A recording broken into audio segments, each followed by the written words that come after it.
Hello, everybody, dear participants. Thank you very much for joining us today. I'm delighted to welcome you to this webinar on what educators need to know about global trade deals, where we will be discussing the new research with the same title by Professor Susan Robertson, who is here with us today. Welcome and thank you for being here. Thank you very much.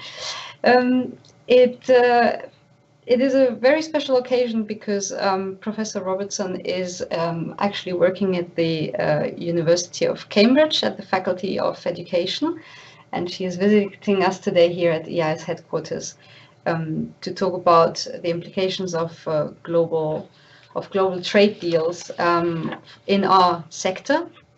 Professor Robertson's research focus is education as the object and at the same time the outcome of diverging and converging policies and practices around the globe. So these include, for example, the transformation of education as a services sector, the commercialization of education, and the increased role of for-profit actors in the sector. Now, before I give the floor to Professor Robertson, I would like to inform you about a few logistical details. First of all, the participants in this webinar will be able to ask questions through the question box that you see on the right of your screen. Normally it should be. We will pick up questions from the audience after Professor Robertson's intervention. Most of you will be muted by default by the system. If it is not the case, I would ask you to please mute your microphones so that we don't have noise interference during the presentation. Our agenda today will be as follows. First, Professor Robertson will give us an overview of why it is important for educators and trade unions to be informed about these free trade agreements. And then we will look into an update on the state of play of the main trade deals, followed by 10 reasons to reject free trade agreements. And then we will give the floor to our audience for questions and answers. So without further ado, I'd like to give the floor to Professor Robertson on what educators need to know about global trade deals. Well, first of all, let me just say thank you so much for that both generous introduction, but particularly to Education International. They have, over the long haul, I think, had many of the issues that are at the heart of this report that they've commissioned on their agenda. And the report provides, I think, an account not only of the trade deals, but it tries to join up some dots that I think often we don't have joined up. In other words, what's the relationship between why we should be opposing, for example, privatization, commercialization, and so on, and what's that got to do with trade deals? And you begin to see that actually it's got a great deal to do with trade deals, which for any teacher or parent who's thinking about education, they're typically not thinking about these two things together. So in the next 10-15 minutes or so, what I'd like to do is I'd like to share with you some of the broad contents of the report. So I'm going to start by saying something briefly about the expansion of education markets, but particularly education services, this idea that education itself is a services sector. And in that, we'll see the rise of the for-profit sector or for-profit activity in that sector. And it's not just one country, and it's also not typically perhaps old forms of private provision in education. What we're looking at is a very, very dramatic shift away from perhaps private church or non-governmental organisations and so on, to for-profit actors in the sector, and governments who are actually opening the doors for profit actors to get involved. So we'll start there, and I'll put some headline detail out there. What then we'll do is we'll go back and look at why these what I'm calling the mega trade deal. So let's just be clear what I'm meaning when I'm talking about those. What I'm talking about are the four big ones at the moment. the Trade in Services Agreement, so we'll say more about those. The Trans-Pacific Partnership, which was recently completed in its negotiations and is now being implemented. The Comprehensive Economic Trade Agreement, which again is rather like the Trans-Pacific Partnership. It's now ready for implementation. So they use words like legal cleaning. That's an interesting phrase. And the final one, which was the Transatlantic Trade and Investment Partnership, TTIP. So they're the new ones, but there was an older version on the table, which many of us campaigned against. It was under the auspices of the World Trade Organization, and it was called the General Agreement on Trade in Services. So we need to look at that, because these new mega trade deals are initiatives that have walked away from the World Trade Organization Forum and any of the deliberations around the GATS, or the General Agreement on Trade in Services, and the TRIPS, which was the Trade Related Intellectual Property Agreement. So now this must sound strange to all of you educators out there. We're talking about education like this. Nevertheless, we'll say something about that and what happened when that all stalled. And this will become important for our discussion, because we'll begin to see quite what the consequences will likely be, because these preferential trade agreements, which are largely, let's say, bilateral agreements, one country to another, they have many of the features that are now being built into these mega trade deals. So we can look at them and we can say, well, how did they work and what can we see were the consequences of those? Then we'll get to the major part of the report, and I think it's chapter 5 in the report, which is going through in quite a detailed way each of those agreements and what each of them do mean in terms of perhaps procurement, labour, trans-border services, and investment. And then I think we need to just draw some breath and we draw some conclusions from this. And the conclusions are essentially, this is not a good deal for education. Not education when we think of education as both a human right and a public good, and a resource for the future generation that they should be able to take for granted. In other words, that they shouldn't have to be clawing back from investors and profiteers a right that they have to think about education as being something very different to how an investor in education as trade would see it. It's based bottom line profit. So let's just take a quick look and at that first point that I made. So really from the 1990s onwards, many of the particularly developed countries who had fundamentally found themselves not producing goods, because in fact we saw much of the production of goods move into perhaps the places like Mexico, into the bits of the Latin American world, but most particularly to Asia. And at that point, and along with, let's say, the Organization for Economic Cooperation and Development, the OECD, they began to concern themselves with what might be the basis for an economic development model. So if you're not producing goods, could you think about being a major producer of services? Okay, so now think of what these services are. Finance services, health services, tourism as a services sector, banking as a services sector, education. Okay, that's our sector, the one that we're...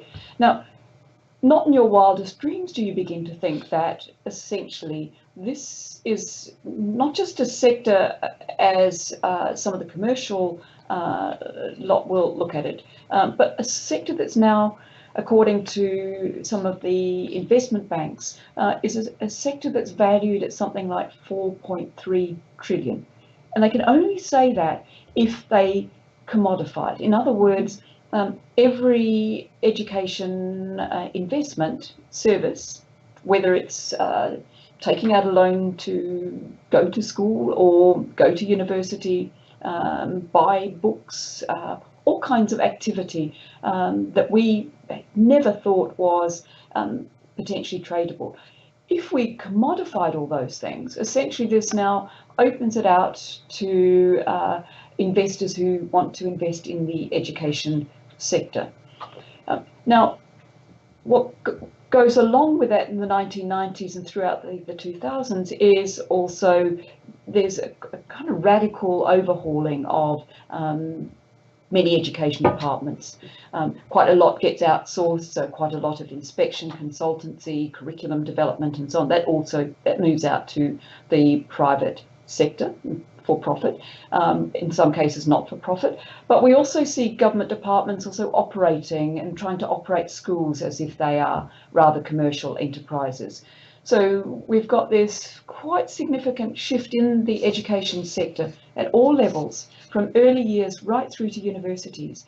Not in all countries, and some of the European countries have been quite important, and have spoken on many occasions in some of the Scandinavian countries about really seeing themselves as being some of the thought leaders. If their education sectors, they've managed to hold on to them as not running rapidly down this commercial private kind of trajectory, can we actually get them to help us think about what it is that they've done and what the value actually is for where we're not running this for-profit trade agenda.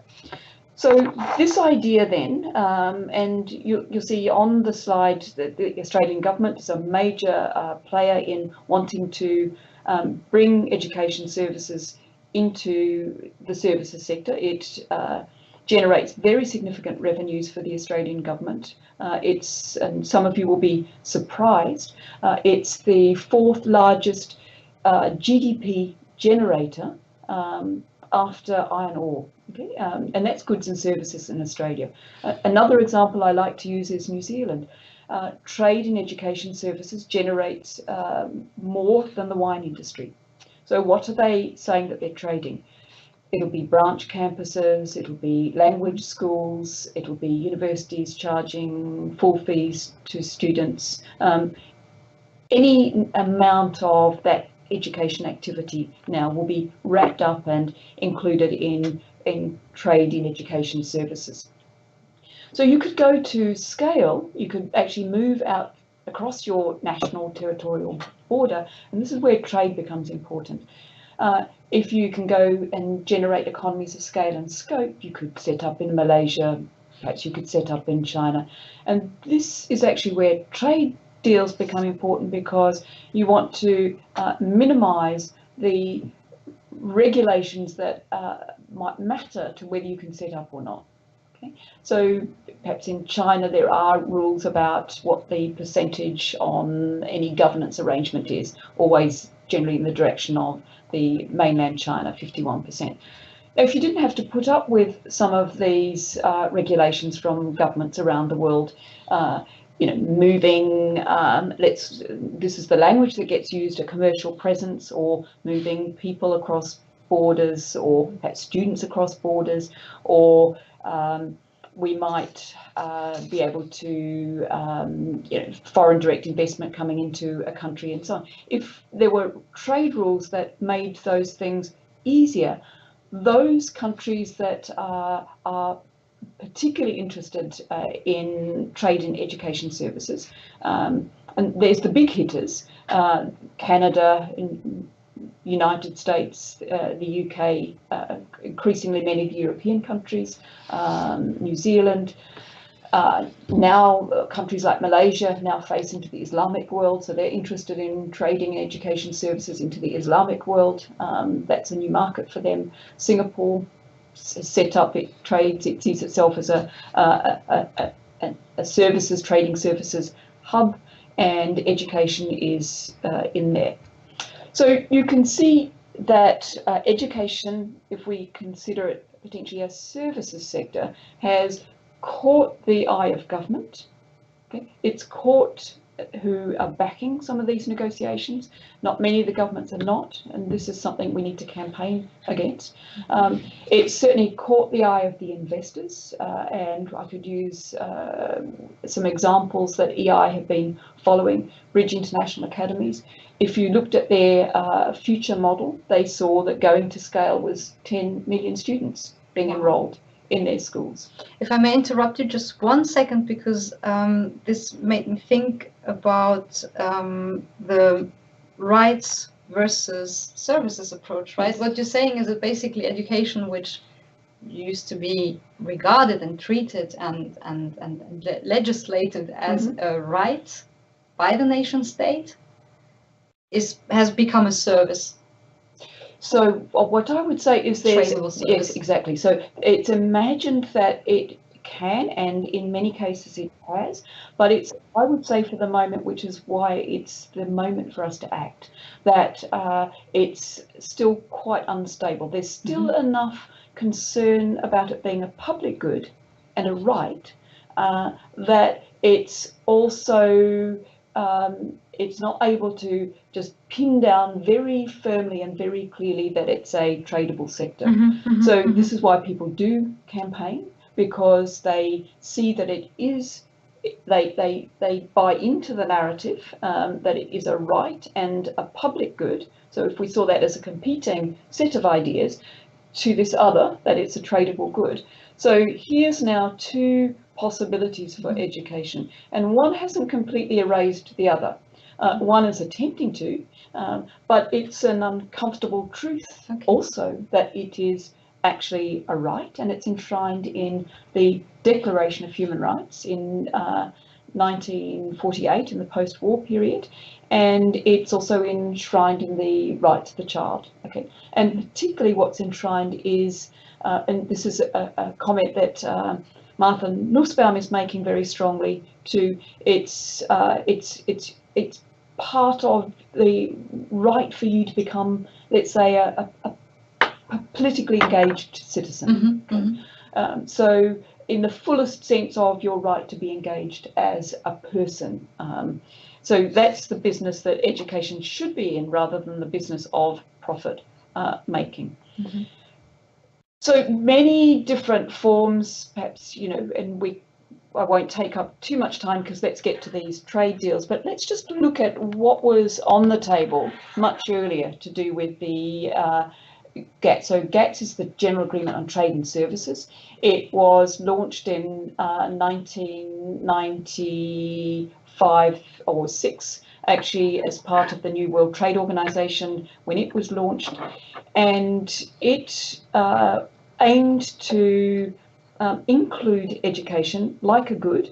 Okay, so using the same kind of language, mode 1, cross-border supply, mode 2, consumption abroad. That was the language that was being used for trading in goods like fridges, cars, all that kind of thing. So this language was now taken across to try and breathe life into the General Agreement on Trade and Services. But there was one clause that supposedly might exempt some services sector activity, and it's this one called Article 1.3b. Okay? And if you could show that it was supplied both in the exercise of governmental authority, that's the first part, but the second part, and this is the crucial part, is that it is being supplied neither on a commercial basis and nor in competition with other service providers. Now, just remember what we talked about earlier. What we talked about is education is many of the new ways we began to think about education by putting competition and choice into the sector. Let's say providers in one country moving in and they're potentially in competition with national providers. We've got competition on the table. We've got competition in education, and most of the analysts would basically say that a strict, and there would be a strict reading of this from the WTO, that would then mean that education could not be exempted. Okay? So typically maybe it might be armed services, but even there we see that perhaps policing and security is actually also being privatised. So there was a great deal of dismay, and this is why the context that we need to understand, you know, the ongoing privatising and commercialising of education, and the more of that means that it is moving even further and further away from the possibility of it being exempted. And for the moment, there'd be very few countries that could not show that it was not using some manner of choice competition in the sector. And it's the big push that the World Bank has been promoting, particularly in low-income countries, but it's definitely been the flavour of not just the month but the years for many governments in the developed economies as well. A few countries stand outside of that, potentially Finland, but even my discussions most recently with Finnish academics is that Finland has itself been pressured into moving down that path. Mm-hmm. So what happened with the GATS? Why have we got mega trade deals and we're not thinking about the great General Agreement Trade in Services and the World Trade Organization? Well, the short answer is that we got organised, we campaigned. Many academics, along with union organisers, NGOs and so on, were out there on the streets writing documents in the meetings. The meetings often were highly managed, but nevertheless, there was an effort to stall the ongoing inclusion of education in the GATS, and they were broadly successful. After a quite dismal meeting in 2005 in Hong Kong, essentially many of the so-called like-minded low-income countries essentially really made it almost impossible for these negotiations to move forward. Mm-hmm. Now, this is important because essentially we'll see that what happened, protesters might like to have thought that everything had now stalled and that we'd kind of won the day. There was a victory in the air. But that would be too easy, and there's too much at stake and too much to win, particularly for the commercial sector and opening up education, to leave it there. A writer that I like a lot, Susan Sell, talks about this as a game of cat and mouse. Okay, mm-hmm. So when the mice kind of when the cats appear and the mice move and so on, so you're playing this kind of game, you move somewhere else, you try and set up somewhere else out of range, and we saw this in two ways. One was with what were called the preferential trade agreements. So these are bilateral agreements, and in the report what you'll see is we look at these preferential or regional trade agreements because they can tell us what's in store for us with these mega trade agreements that we'll get to. The most important part of this is that we can see this, so we can see a rapid increase, but we can also, and I'm just going to go to the next slide, the investor-state dispute settlement mechanisms. Okay, mm-hmm. So let's say, and the short of this means if a government disputes a company and its operations in that country, and there are a number of cases that we include in the report, and there's a case taken. What we can see is that those that are in the dispute, the corporation in this case, it goes out to arbitration, and these are forms of arbitration that largely are beyond national governments. Okay? Mm-hmm. But in many cases, what we can see from the research that's been done is that they get settled in favour of either the really wealthy countries or the really big corporations. Okay, let me just give you one example of one case, and it's a case in the health sector, but there'd be no reason to believe that education couldn't have been that sector, and it's Slovakia.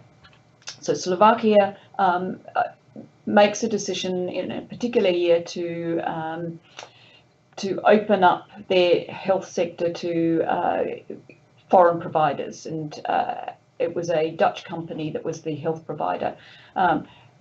A subsequent election of a government tries to reverse that, in other words, to renationalise the health sector. Mm-hmm. The company takes the case against Slovakia, and the government lost and was up to having to pay future lost income. So what the dispute settlement mechanisms are doing is the corporation then is taking this case and is making a case that they've invested, and now what's at risk is the future earnings that they expected to get from that sector. And this is how this basically works. So let's pull a couple of things out of this for us. Okay, one is that these are arbitration mechanisms that sit outside of the national arbitration mechanisms. That's point number one. Second is that they're often held in rather private spaces with legal teams that often favour the corporations. But also what's to note about this is that they are asking for things to stay as they expected them to be as they entered the sector. In other words, a government couldn't decide to renationalise a sector that it had previously allowed quite a lot of private activity in there. So if we could take the case of the UK right now, okay, a huge amount of private for-profit activity in the UK context. If this agreement was in place, and in theory, potentially it is under the CETA agreement, the Comprehensive Economic Trade Agreement, which does include the UK in that at the moment, then let's say Jeremy Corbyn, who would want to nationalise, not talking necessarily about nationalising education, but let's say he was to, the companies that are currently involved would be making claims in these dispute settlement spaces for future lost earnings. So I have a question. Maybe it does not apply necessarily to the UK, because from my studies, I know that the UK does not have a written constitution. But what happens in the case of a country where there is a written constitution and there is the right to education or health or any other public service enshrined? Can such an arbitration mechanism then just jump over, so to say, a national constitution? To some, yeah. So essentially, what's being scaled up. So this would be an interesting question, and perhaps Brazil would be the very good case here. So what's constitutionalized in what's in the Brazil constitution is the right to free public higher education. Mm-hmm. Okay, but they always have a particular amount on offer, which largely the middle class enter. Poorer families do tend to enter the private. Now these will be very interesting cases, you know, mm-hmm. whose constitution holds. But in this, to a large extent, you've actually given away your constitutional right. That's what seemed to me. Yeah, that would be because essentially this is where writers like Stephen Gill talk about what's being constitutionalized in these global agreements is the rights of corporations at a more global level, and anything that falls below that is now encompassed in that. Now, that sounds a little bit too simple, so let's go to these trade agreements and why we're concerned. Now, you'll see there's these we've already introduced them, but let's remind us again of what they are, which is the Trans-Pacific Partnership. It's a partnership that, as its name says, joins together quite a number of countries around the Pacific Rim. Some of those countries include Mexico, Brazil, Peru, I won't list them all, New Zealand, Singapore, Vietnam, Australia. So the the United States within there, Canada is in there. The US has pulled out of that under the Trump administration, and we might ask a question as to whether we should be kind of breathing a sigh of relief or not. But my own reading of that is that the heavy hand of the United States in terms of the crafting of the architecture was in there very, very strongly. So they're likely to anyway benefit from that. But that's essentially a set of countries who see that there are significant benefits to come to them because of the amount of trade in services that goes across those different jurisdictions. Countries like Vietnam are clearly in view here. They're trying to kind of open countries like Vietnam up.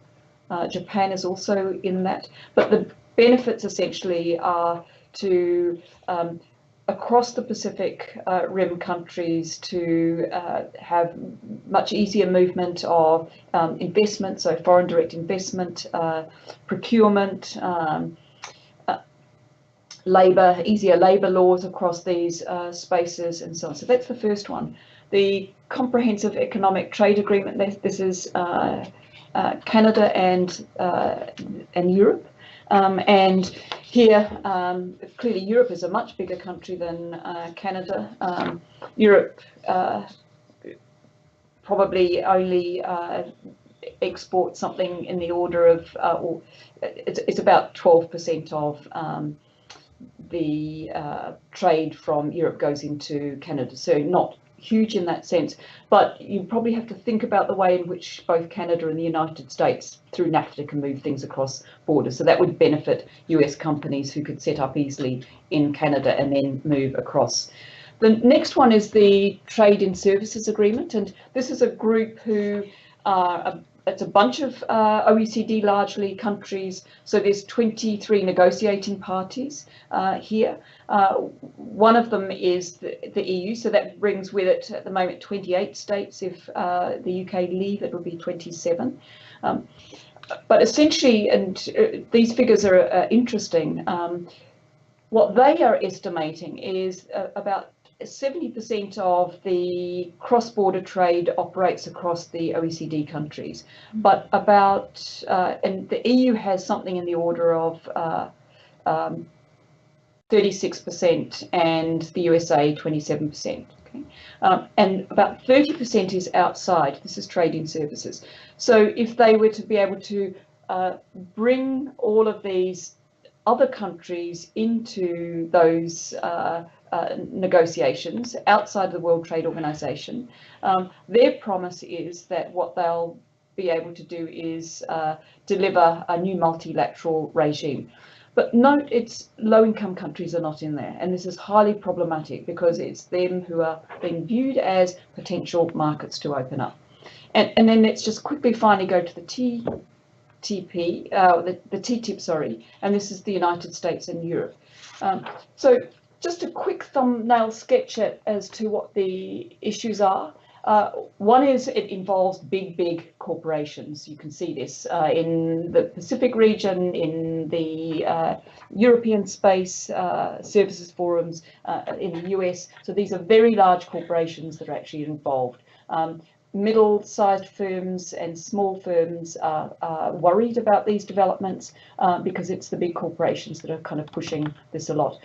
Second issue is that these negotiations are deeply anti-democratic. They have not been negotiated in public. The only one that really did was under huge pressure, which was the TTIP, and that was because of organised activity insisting that the Commission itself and its DG Trade opens up some of the space for consultation and so on.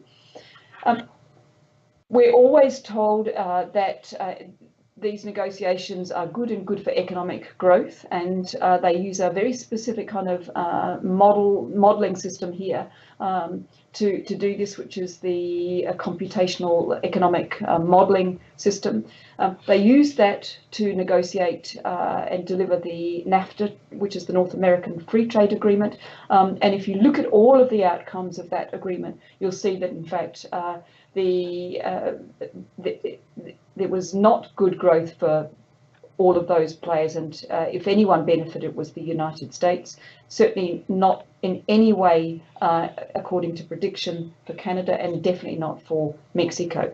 So these Europe has been doing this kind of computing of what the benefits are using this model, and it's something that the Commission have actually backed, but this is again deeply problematic what the benefits will be. So let's just focus then on a couple of things that I think are quite important to have us understand what's at stake. So the first point then is education is included, because it can't not be, in the sense that we have actually agreed largely that it operates using some of the principles of a market called competition. So the second point, that it, as a utility, it's very likely it isn't, it's not, even though there are murmurings, but we can actually see, if we look at some of the different chapters where we see education activity, procurement, we build education buildings, for example, commission maybe services, procurement services such as inspection and so on. These are included. There's no carve out. In other words, education is not protected, and we're talking about education at all levels: early years, primary, secondary, adult further, and higher education. It's very likely, because now we're talking about services, that what will step up will be ways in which mutual recognition agreements particularly. So what are the barriers, these so-called tariff barriers? And clearly tariff barriers or barriers to trade will be things like you need perhaps recognition and qualifications, you need professional recognition and so on. You can't, so these will be the ones that are in moving labour particularly, and maybe commercial presence. You know, do you have to have people with credentials and so on? These will be the ones under pressure. Some of the thoughts at the moment is that there'll be the quality assurance agencies that will move into this space. But let me now just introduce you to some of the language of trade. Okay, so now just let me remind you of what we mentioned earlier, that there will be that it matters how far your sectors have been moving in the direction of mimicking or market-like activity. So privatisation, commercialisation, liberalising the sector and so on. Okay. So the first one is what's called standstill and upward ratchet.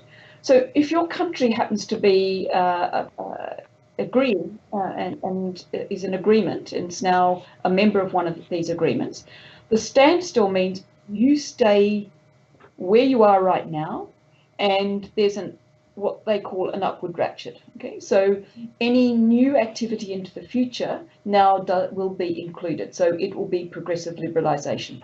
So you can't reverse. Okay, standstill means you stay where you are, and that's a good reason for almost halting and now reversing as best you can down that path before that standstill might catch up with you, unless you're unlucky and you're in an agreement. Already there. Yeah, exactly. But the upward ratchet now is a kind of protection to kind of keep moving you along. The negative list is the one that is the real sting in the tail. What this really means is you have to know and place on a list the things that you want exempted. And any future activity which you can't know about will be included. So now this is, and I've written about this, this is where the investors are wanting to colonise the future and put it off limits to politicians who might have different views, or a public, about what's to happen to education. So this combination of standstill and then upward ratcheting to more and more liberalisation, or any new activity into the future will be included, because we can't know this, we can't put it on a list. And again, you can think of perhaps countries, you know, who haven't perhaps got the legal expertise. Their lists are not going to be thorough either. Can you imagine how long these lists would have to be? It would be exhausting to generate, you know, even in for the moment, these lists that exempted all kinds of things. Look at what's there too, the ISDS, okay, so these investor-state dispute settlement mechanisms. So in one or two of the agreements, they've been given different names. That includes the Comprehensive Economic Trade Agreement, the one with Canada, partly because in Europe everyone got really worried about this. But most people looking at these will say that they're really just dressed up, and essentially they are pretty much going to deliver on what the preferential trade agreements were delivering on, which is decisions that are tending to act in the interest of the corporation.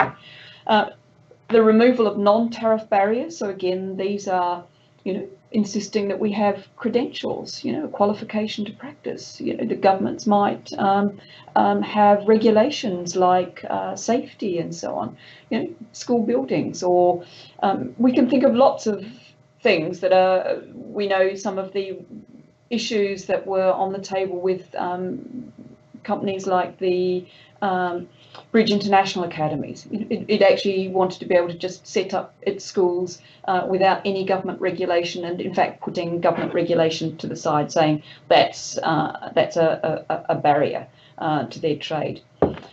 The next one, it's a living agreement. So essentially, really, there will be constant kind of reviewing of any regulations that are coming on board as to whether they meet the principles of not democracy and a public, but actually the commercial investors and their interests.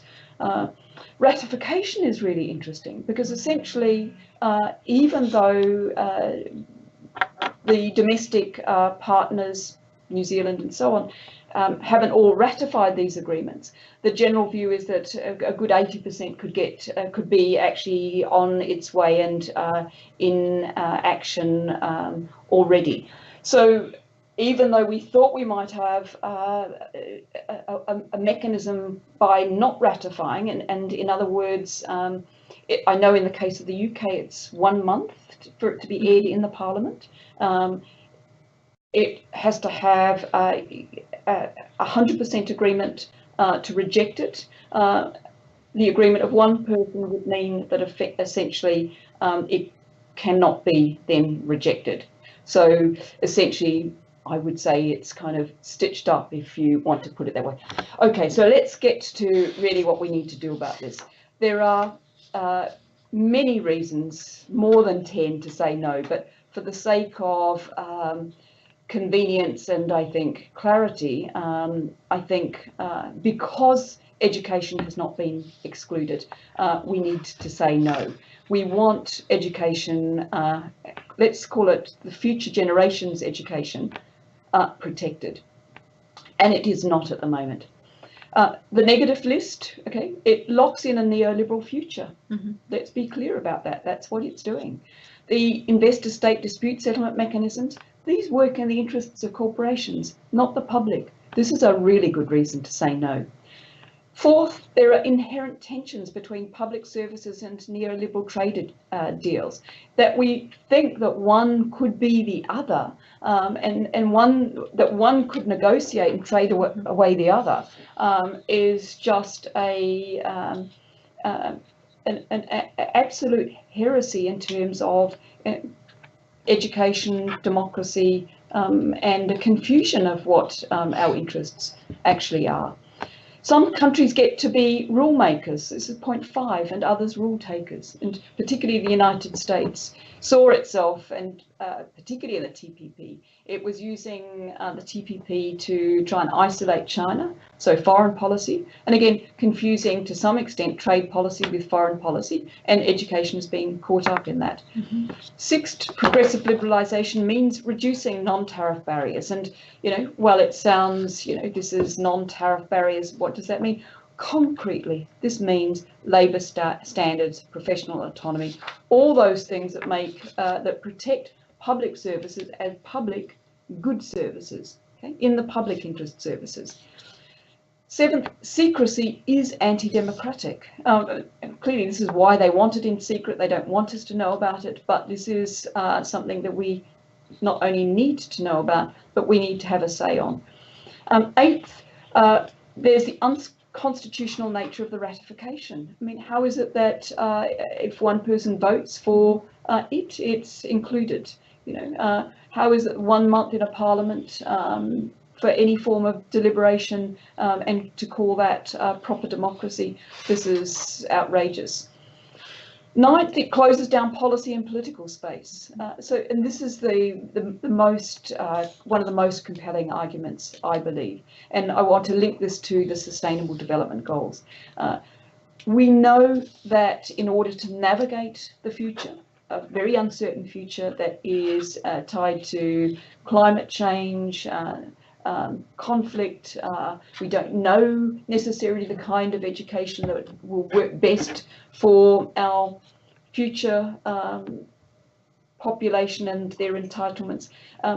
By closing down policy and political space and making it beyond politics, okay, so it's out there for investors and in the interest of the investors, okay, and it goes something like this: the investors want to know tomorrow will be like today, but we want to know that tomorrow could be different to today, particularly in education, and particularly because education is increasingly unequal. And that means that if tomorrow has to be like today and the investors have their way, we're going to live with a really, really dramatically unequal education system where social mobility has stalled, and where many of the even the OECD really worried about the high level of social inequalities. So we're locking social inequalities in, and we're on the path to even more social inequalities.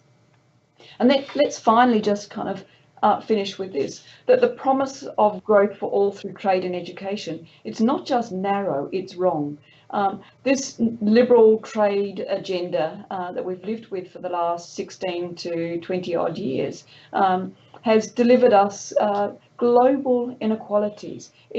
You have many authoritative voices out there: Stiglitz, Robert Reich, Piketty, economist, all of them actually pointing to how wrong we were to have made the kinds of decisions that we made through the different administrations, from Thatcher through to the Blair years and onwards, and we could go into the United States and so on. It has delivered us greater inequalities.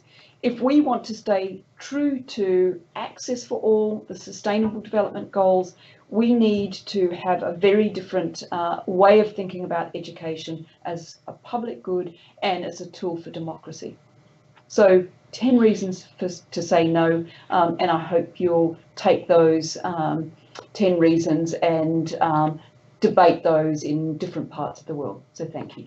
Thank you so much for this very, very interesting presentation. I want to remind our audience that the study, which we've printed out for this occasion here, is available online on the website of Education International in English and Spanish, and of course for free, because we want to use this as an advocacy document for our affiliates so that they can learn a lot more. We have made a very, very good summary. Thank you so much, Susan. But it's it's almost 100 pages of very, very thorough information.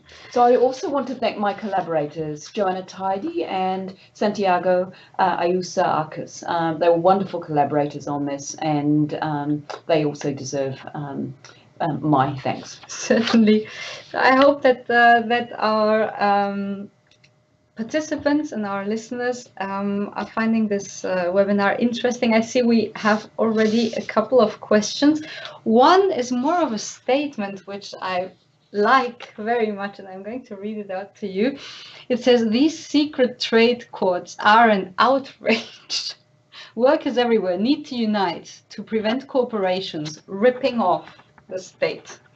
So I think this is a very clear call to action from one of our listeners.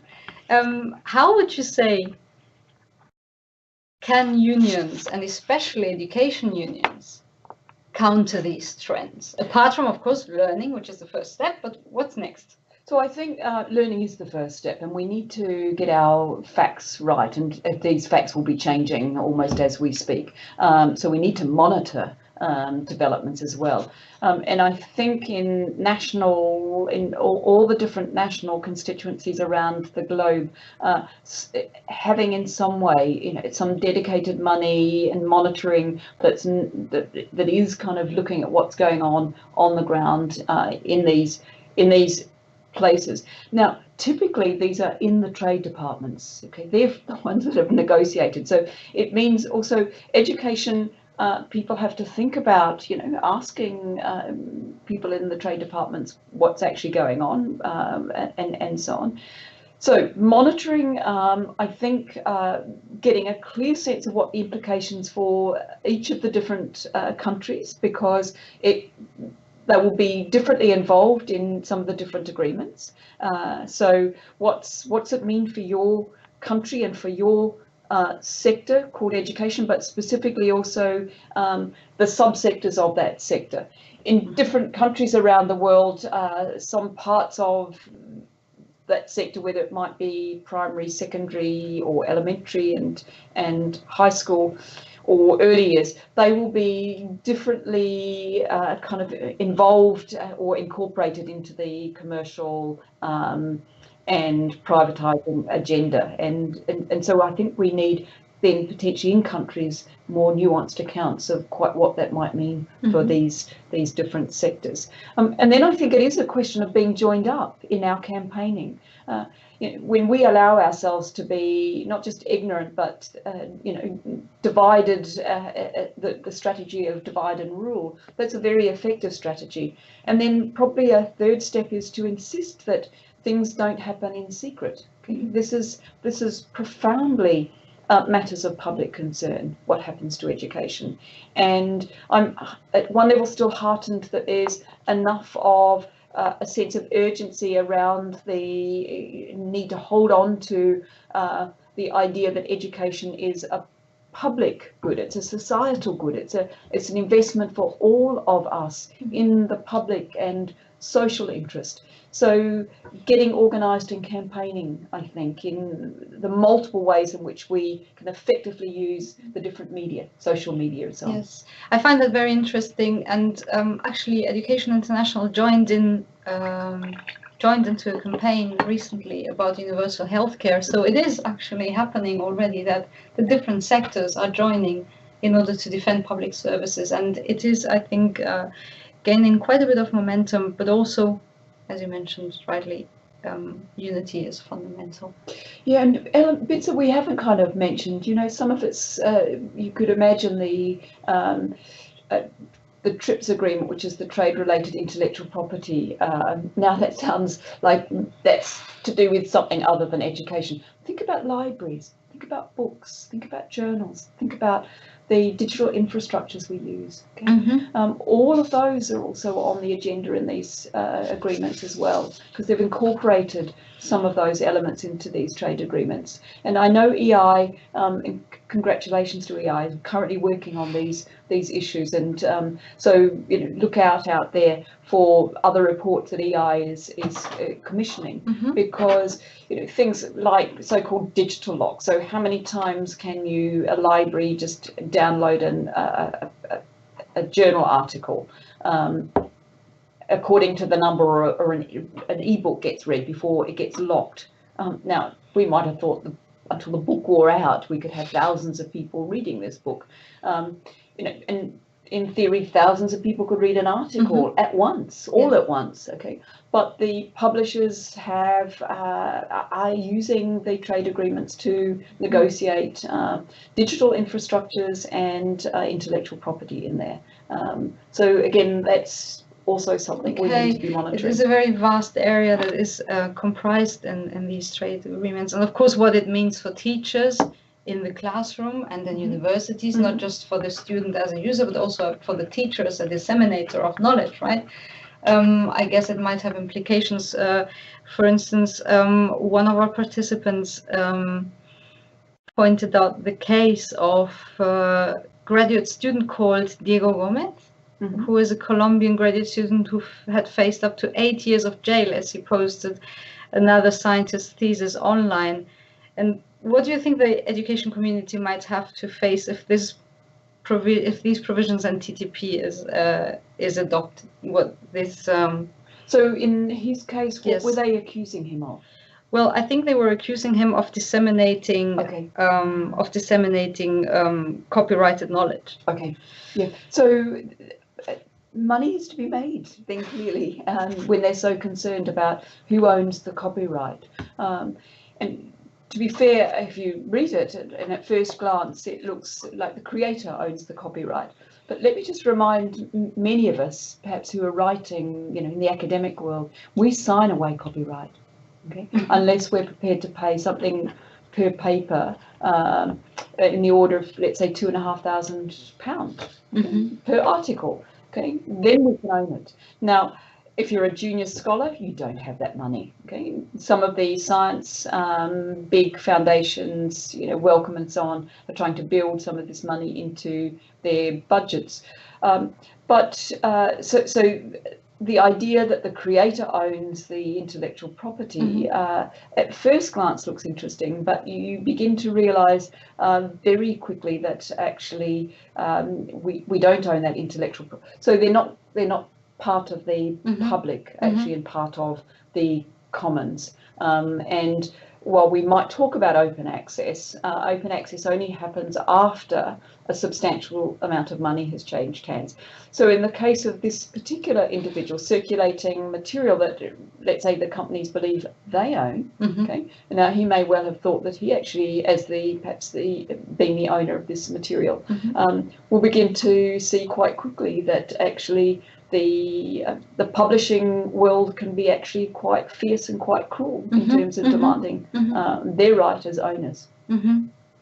Definitely. We have another question from one of our participants, which says that you mentioned that in TTIP, services could be exempted only if provided by a governmental authority or a non-commercial, non-competitive way. On a non-commercial, non-competitive way, how would the public education sector be able to provide a valid alternative to private providers? For instance, if it needs not to be in competition with other providers. So how could it provide a valid alternative? Could the creation of special titles or diplomas be an answer to this? Or how could quality be guaranteed? Okay, well, I would say that we actually challenge that particular article, that in fact education should just be excluded. Okay? And the language that gets used is we carve it out. Okay, it's beyond the negotiations. It's outside the negotiations, because we might actually say some forms of competition, as long as there's not an excessive competition, okay, isn't that bad for the sector. And the question is, what is the sector as well? Is catering, for example, as part, and maybe cleaning and so on, does that matter as much as if it is the formal provision? Okay? So we might want to think, about education activity, what might be formal provision. Should this be carved out, and there'd be some areas potentially that we might want to say some degree of competition is actually okay. But in the absence, so my position on this essentially would be that we really challenge what really is the gaps, and that's being brought forward, that kind of language has been brought forward into these mega trade agreements, the GATS language, that we don't accept that because if we accept that as the basis on which education would be included or not, it would be included. To actually go back to almost ground zero and have no competition at all, it seems to me, at least in the short term, would be almost impossible, because we actually have not-for-profit, so we have alternate provision. Some of it might be church-based or whatever, or they could be different charity models, that kind of thing, so that in that sense it would be included. So I think the carve-out, that we actually protect education.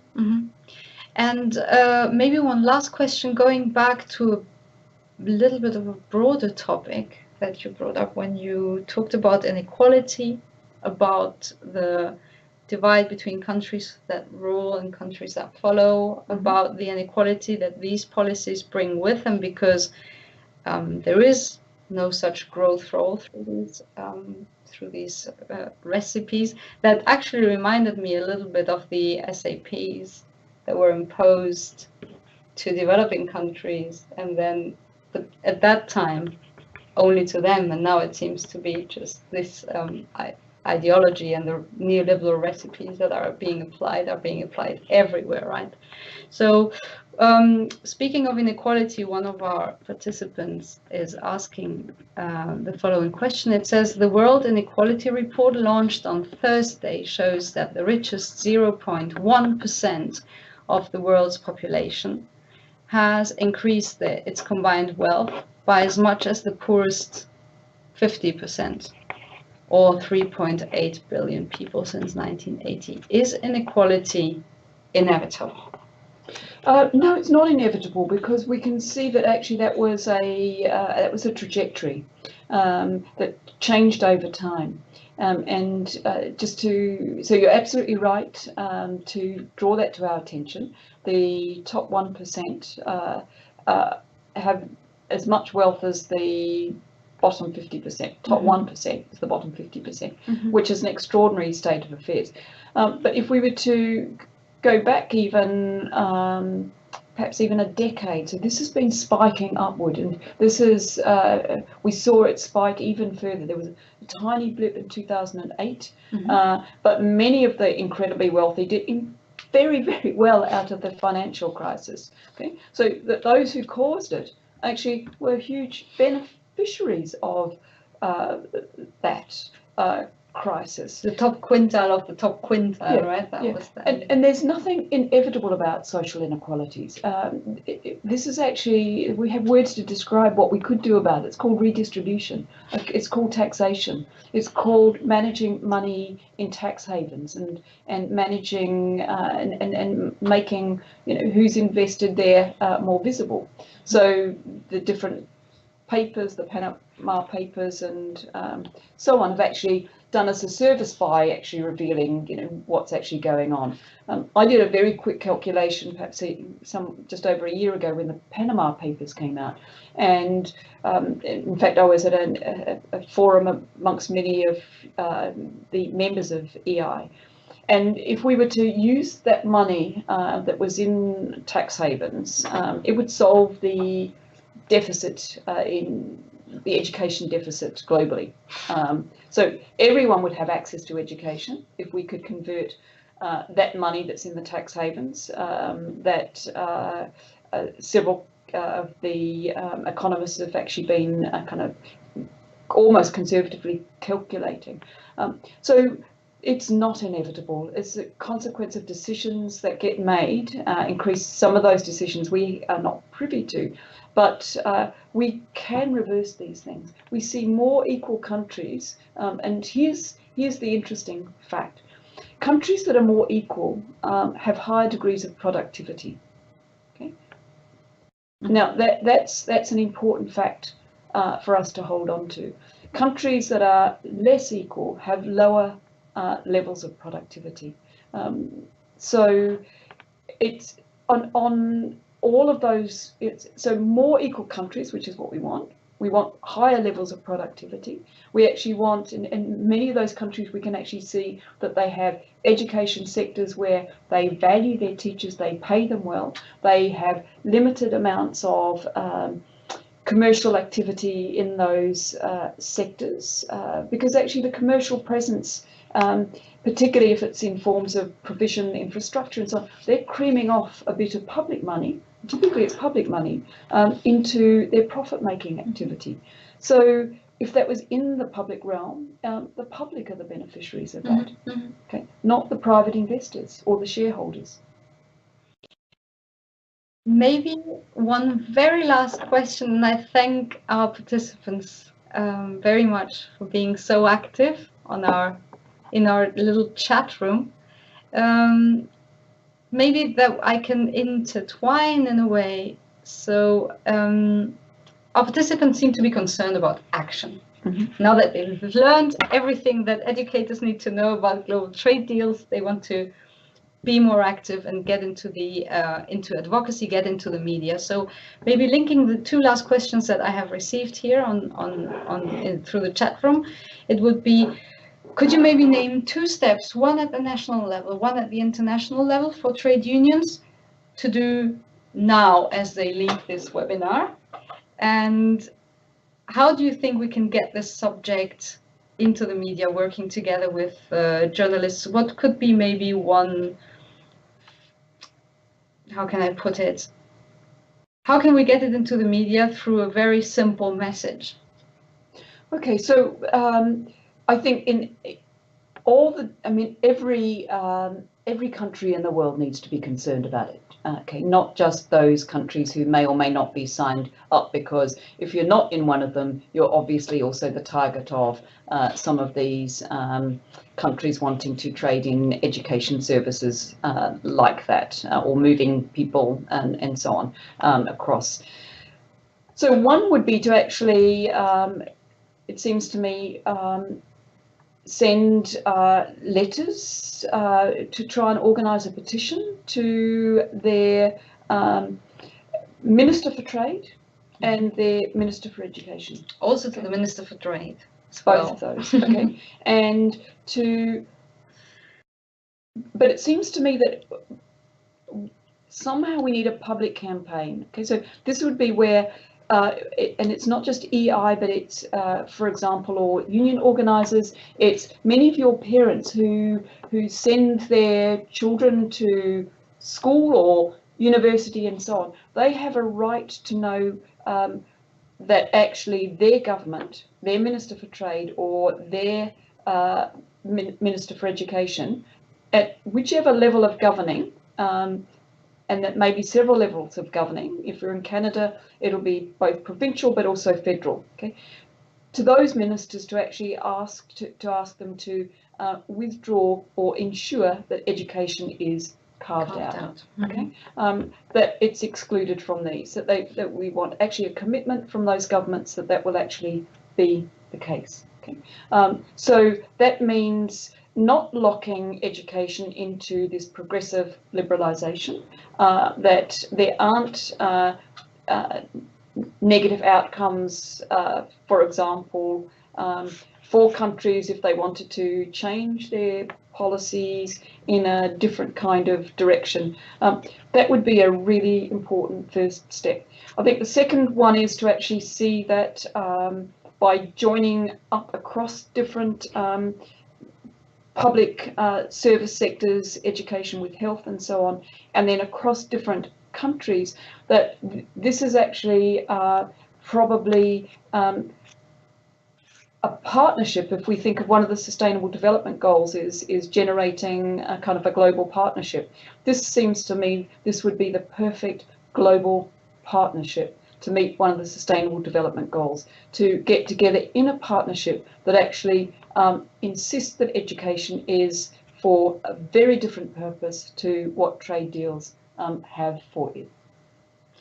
Thank you so much, Susan Robertson, for being here with us. And thank you very much for giving me the time. I hope our listeners, yes, and I was going to say thank you to all of those listeners out there. It's been a wonderful occasion to engage with you. And I hope you will visit our website, read the full report, the full study, and stay in touch with Education International one way or the other. And I hope to see you, Professor Robertson, with us for another webinar on another occasion, maybe on tax. I think there are many interesting subjects that can still be discussed to enhance education and make it right for everybody. Thank you very much. Thank you.